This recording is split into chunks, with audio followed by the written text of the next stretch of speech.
Let's talk. Giles Brown. The reason that I played Shirley King, the daughter of the legendary B.B. King, is my next guest may have a little something or other to say about the blues, music in general, because I'm talking to James Kennedy, Loud Medicine, dispatches from the music industry underworld. It's a guide to the music industry like you've never seen it before.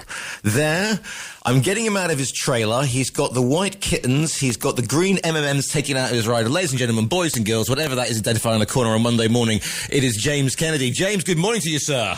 Oh, how you doing, brother? Good to see you, man. Thanks for having us. No, pleasure is all mine. Now, only you and I can see each other, but, you know, sometimes when I get guests on, and I don't know what they look like, I don't know what their background is, they can be writing about rock and roll, and then you flick on the Zoom, and they look like they should be doing chartered accountancy in Crawley. However, I know I might take a screenshot of this and put it on the Facebook, because cool. I mean, talk about the look of the rock and roll, because let me explain, listeners, gentle listeners, not only is he got a stack of Marshall amps behind him, yeah, and a quite interesting PA system behind. He's wearing the leather jacket. He's got is that a platinum disc behind? There's something. Yeah, it's not a platinum, but it is a disc, and I got the obligatory cowboy hat collection there as well. Yes, indeed. Right, and bunch of guitars, pedals. I got it all. Yeah, man, this is my man cave. There are man caves where you don't do anything apart from scratch. You know, go online and have fights about people, about whatever. But this is a rock and roll man cave. So, for those who do not know you, James, explain a little bit why you were eminently qualified to write Loud Medicine. Well, I've been in the game a long time, man. I'm an independent artist. I've been releasing my own music now for about 15 years, you know, done headline tours around the UK and Europe and, you know, Canada and all sorts of things. But, you know, never really broke into that kind of level where we're, you know, making good money out of this or anything like that, you know. So I refer to myself as kind of like the underdog musician, which as it turns out is 99% of most musicians, you know. So when I wrote my last book, Noise Damage, which came out in the pandemic, it was pretty much just all about my personal experience of like the transit van life and showering in car parks with bottled water and all the stuff that normally doesn't get written about in rock and roll memoirs, you know. And it did really, really well. It went to #1 in like loads of categories, and I think it was because I wasn't just telling my story. I was telling the story of the 99% of musicians. And most people don't really know that, because most music books get written by the winners, the 1%. So it's all private jets and, you know, groupies and hotel trashing and all that sort of stuff. And that's just not really a fair representation of the reality of life for most musicians. So that book did well. It got me the deal for the second book, which is the one we're talking about today, Loud Medicine.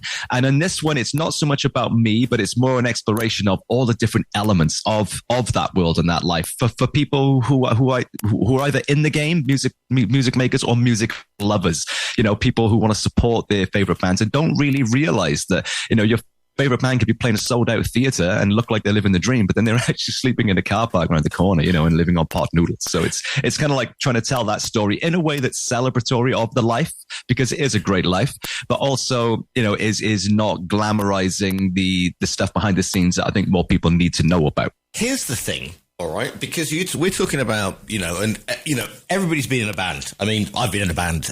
Most people. Right. If you're of a certain generation, it was a rite of passage. You formed a band, you belted out. You know, I don't know. We used to kick off with My Generation or something like that. You know, three chords, loads of attitude. You know, if anything goes wrong, look to the right where the bass player is. If that's still going wrong, he looks to the right where the drummer is, because everybody blames the drummer. Yeah. Yes. But here's the thing. Because James, are we the last of a dying generation? Because if you look at the way that Simon Cowell and everybody else has put the way that social media has transformed music, and also that streaming services transform music, and I'm just about to stand on my soapbox and go, because that's why we don't have mid-lates anymore, right? So, true story. If you're not there in the 30 seconds, you know that. So, are we losing that?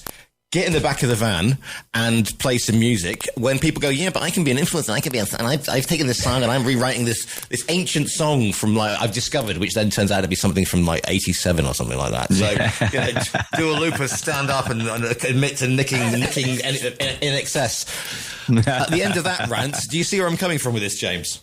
I do totally agree with you, but to counter that, I would say that is just one small part of the ecosystem. And unfortunately, the broader ecosystem of hard-working dudes and dudettes who are still out there slogging it in the transit bands are just not getting enough recognition because of some of the problems you highlight. You know, the kind of the TV shows, reality TV shows. And I do actually do a chapter on this in the book where I talk about, you know, one thing you should not say to a musician is, hey, why didn't you go on the X Factor or The Voice? It's like, no, that's like telling, a highly qualified lawyer that should make more money on OnlyFans or something. You know, it's that sort of thing. So I talk about these taboos in the book, you know.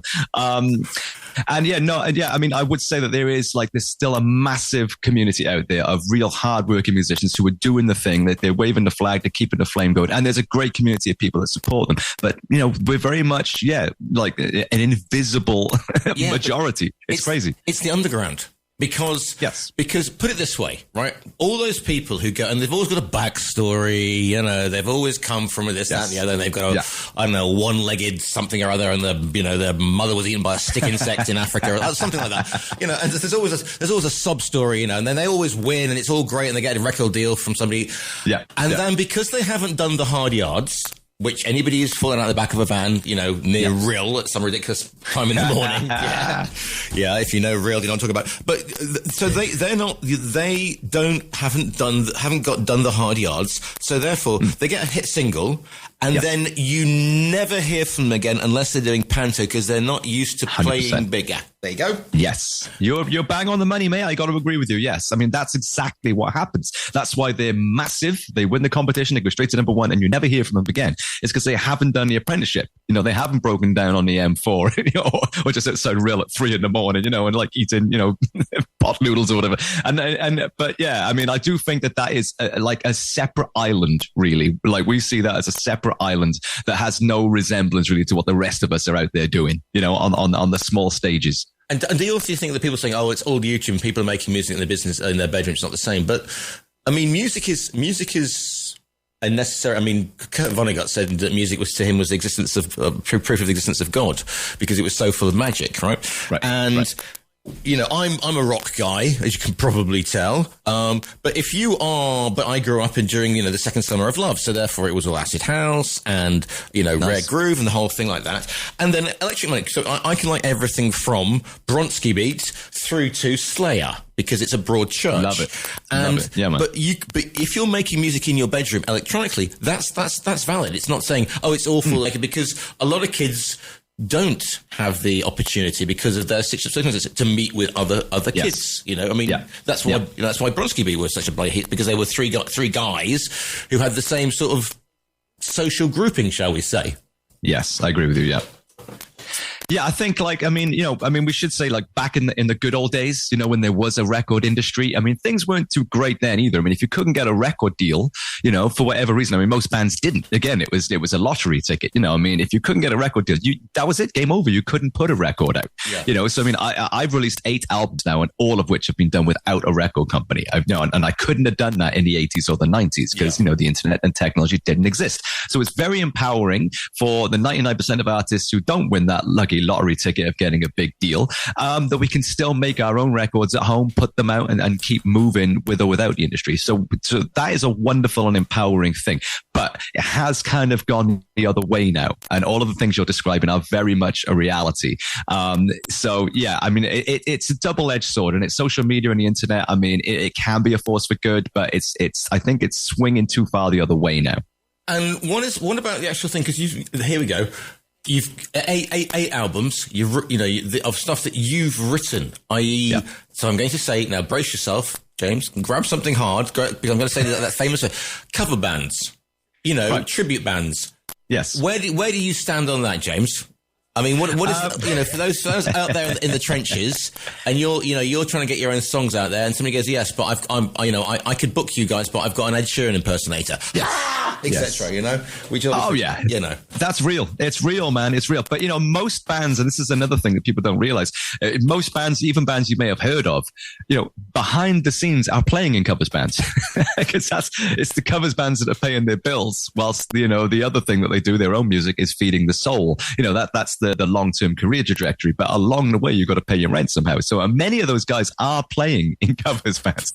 Right. Many of the bands that we've toured with, they go straight home from doing, like a UK tour, and then they're doing the pub cover circuit for a bit. I mean, they're either doing that, and I'm not joking when I say this. I know people who sell out arenas, who go to work, as plumbers on Monday. They're not making any money. Nobody's making any money, and people don't realize that. So yeah, the covers band circuit, it is the life support system for many original artists. Ironically, So getting tours organized, firing up the transit. I mean, how difficult is that? I mean, aren't there still venues you can play? Are there still promoters willing to pay for a full band when they can have one guy with backing tracks and whatever? And I mean, we know there's an audience. If you build it, they will come. I mean, that's the thing. We'll come on to the positives in a minute. But are there when you're trying to get a gig, trying to get a tour organized, which is the Tower of Babel was easy to construct. Yeah. So therefore, are there still venues and promoters who want to have, musicians who are doing their own thing?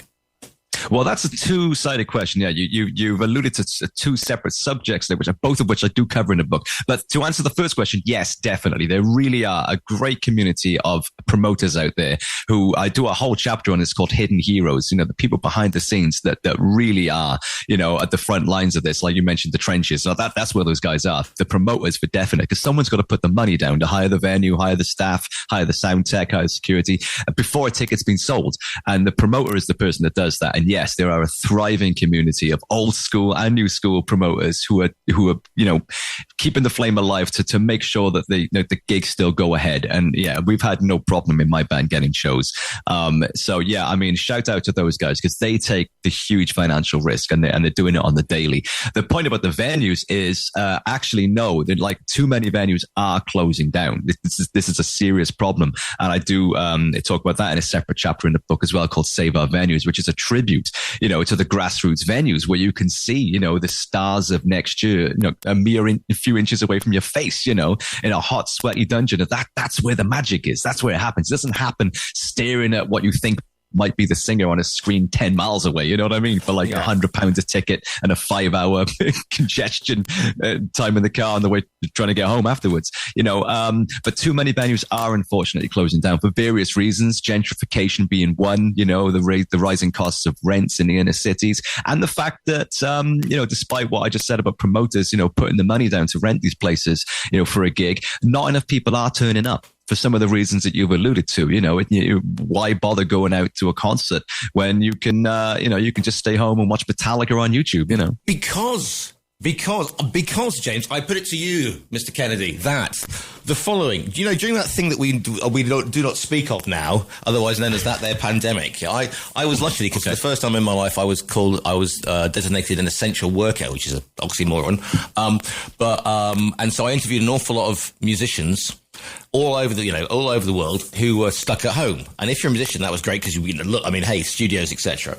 Yes. But they said the one thing they were looking forward to more than anything else was getting back on the road and in front of a live crowd because connection, because there is a community in music, and that better than anybody else. And anybody who does public speaking, or I don't know, preaches in a church, knows that or is an actor. When you get that dynamic of you playing to an audience who get it, there is no greater buzz on the planet, James. There's not.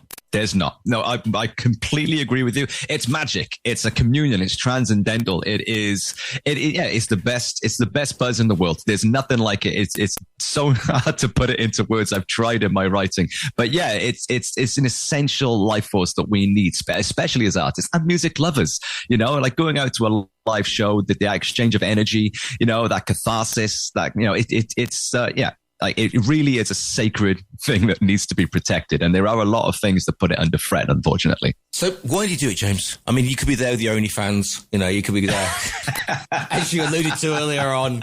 You could be there. Why? I mean, is it because? And we're not going to be sort of pretentious and pseudo on a Monday morning, but is it because you are an artist and therefore? I think it's in the blood, man. I mean, like, you know, I've had some very severe ups and downs, and there have been points when I've thought, man, no, like I've done my time, you know, like I can't live like this anymore. And then, you know, you just end up, like it happened to me actually, like, you know, when we got back from a pretty horrendous European tour, we slept in the van for a month. I slept in the driver's seat for a month. You know, during a heat wave. Oh, it was brutal. And we had a great time playing this massive open stage, you know, like stages in Italy on the beach and everything, but then absolutely penniless. You know, it was like this such a bittersweet sort of experience. And when I got back, I was like, right, okay, I've done that. I can't do this anymore. I've got to figure something else out. And then what did I do? I wrote an album about my existential crisis. I couldn't help it. That's just the way it came out, you know? So, and then I ended up doing a tour and I got back into it. And I just thought, you know, I did, this is something that's just in me, you know, it's in the blood, you know, the good and the bad. I just have to accept it now. And whatever this journey is going to be, I just have to embrace, you know, the ups and the downs of it, because it's just who I am. I can't help it. Here's a curveball. Like, I don't know if it's in the book, James. It just occurred to me because you said you're doing Europe, and you know, I just said about that thing that we did not speak of a couple of years ago, and then there's that other thing of which we don't, which is called in southern Spain El Bresi, otherwise known as. How has that system, how has that changed touring in Europe? Because obviously you've got to get carnets for all the equipment.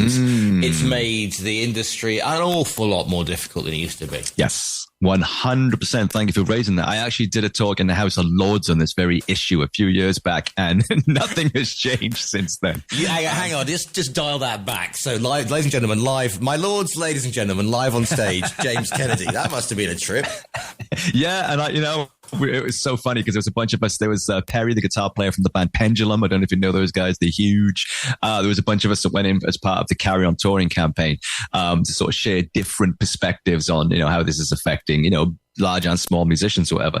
And yeah, it's terrible, man. I mean, for us in the UK, we can only be on the mainland now for 90 days in every 180. And that includes holidays, you know. So if I go on a holiday in Spain, you know, and then that comes out of my 90-day allowance, then, which, you know, the band has to do less shows. We got the carnet, which you just mentioned, you know, which is like every customs official's got to pull all your equipment out. You've got to itemize every drumstick and plectrum that you're taking with you. And it costs about 800 quid to get these things as well. And that's for each country, isn't it? It's not just the whole. Yes. Yeah. As far as I'm aware, yeah. Ouch. It's insane.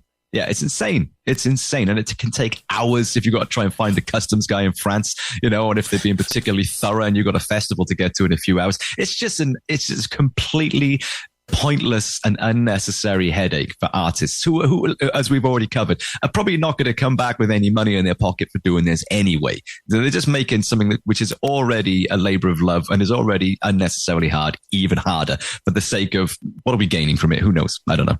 So when it came to sitting down, and because you know how all musicians have that difficult second album syndrome, you know, you've got furthest, and you know that, but you know better than most people. Yeah. So you've written the first book, and then they say, "I really like that. Let's do another one." Did you have this difficult second book syndrome? Yes. In short, yes. Because the first book did so well, and I wasn't even expecting to have the first book published. I kind of, that existential crisis I wrote about, you know, on my last band kind of fizzled out after that European tour. I wrote it just for my own kind of catharsis and sanity, and it ended up getting published, and now it's on the shelves of my local, you know, bookstores and everything. It's crazy. So, you know, I didn't know that I was going to become a published author. So suddenly now I've got this book that's done really well. And, you know, I've got an agent and a publisher and all this sort of thing. And they're like, right, can you do another one of those? And I'm like, well, not really, because like my entire life is in the first book, you know, which only just came out. Yeah. So it was a difficult second book syndrome. And also because the first book was so well received, I got great reviews for the writing and everything. I wasn't aware that I was writing a book the first time around. The second time around, I was, and it was kind of following the success of the first one. So there was a lot of getting in my own way. I was like, "Is this good? Can I write it? Is this as good as the last book?" And you know, all this kind of noise in my head that wasn't there the first time around. So it was difficult, and but it's you know. It's out. It's finally came out last Thursday and in gorgeous hardback. I mean, I'll hold it up on the screen. Not that your listeners can see it, but no, exactly. It works on radio. Hardback as well. You see, great looking book. It's good to put. If nothing else, you put the vinyl underneath it. It bookends the vinyl beautifully. Yes, 100%. Yeah. So yeah, it's finally out. I'm really proud of it. I think it's really up to date. It talks about all the things to do with the good and the bad of life as a musician in 2025. I talk about the future a bit as well. AI and what that's going to entail for us all. What fans can do to support their favorite artists, how we can make the industry better. I talk about mental health and saving our venues, and also just some good road stories in there, taken from my own experience of driving around Europe and sleeping in service stations and things. So it's funny, it's heavy in places, it's hopefully inspiring, thought-provoking, and informative. But hopefully, more than anything, it's just a good, fun page turner. The thing about you saying mental health on the road. It kind of helps if you don't have any mental health on the road, because you're eating fast food at all the times. You're in service stations. You're in you're in somewhere in Central Europe, and you're not quite sure what that is. You're about to, is it meat? What sort of meat it is? And if you've got a drummer with you, well, therefore, I mean, come on, basically, you don't want them to be too sane, do you? Because hey, they're the drummer. Well, the drummers, I think, are lucky in that sense that they do manage to sidestep a lot of these issues because, as you say, they are drummers. And in every tale that I tell in this book, ironically, it is always the drummer that's the craziest one. That hadn't really occurred to me till you just pointed it out. You're exactly right. I mean, the mental health thing is a very serious issue in this industry. I didn't realize until I wrote the book, and obviously I've had my own struggles with it in the past. But in researching for the book, I didn't realize just how bad it is. And studies actually go back to the 1930s on this in the music and artistic circles. And apparently it was just as bad then as it is now. We've made no progress. There's just as much financial instability. There's just as much emotional volatility as there's ever been. Which is quite disturbing to think that we've made no progress, But there are things we can do, and I talk about those in the book as well to make it better. What are you hoping that people will learn from this particular term, James? What are you hoping that people will take from Loud Medicine? I'm just hoping that people, first, that they'll have a great time, that they'll relate to a lot of it, and if nothing else, that they'll sort of understand the part that they play in keeping this beautiful and wonderful thing called live music alive. Whether it's turning up to a show or buying something at the merch stand, or just understanding, the true reality of what goes on behind the scenes. If nothing else, hopefully I'll help to sort of build a bit more awareness amongst the music fans about what we can do to keep this wonderful thing alive. The book is called Loud Medicine, Dispatches from the Music Industry Underworld. It's by James Kennedy. Now, I know you have social media presence and podcasts and everything else. So here's your 2 minutes of shameless. And listeners, you can go to the Talk Radio website and click on the book, which is sitting there, the front cover, and it will wing its way to you by a well-known distribution firm. But where can people find you? Promote the podcast. Do your thing, James. I appreciate that. Thank you, brother. Yeah, so I'm James Kennedy. My band is called James Kennedy and the Underdogs. You can find us on all social media platforms. My website is James Kennedy Stuff, which has got basically everything on there. My books, my music, my podcasts, and anything you could ever want. I'm on Instagram at James Kennedy UK. That's my handle for most social media platforms. And if you see James Kennedy and the Underdogs roll into your town, come and party with us, man. We have fun. I know we're international, but I'm based in southern Spain. Any chance of us seeing you on the Iberian Peninsula in the near future?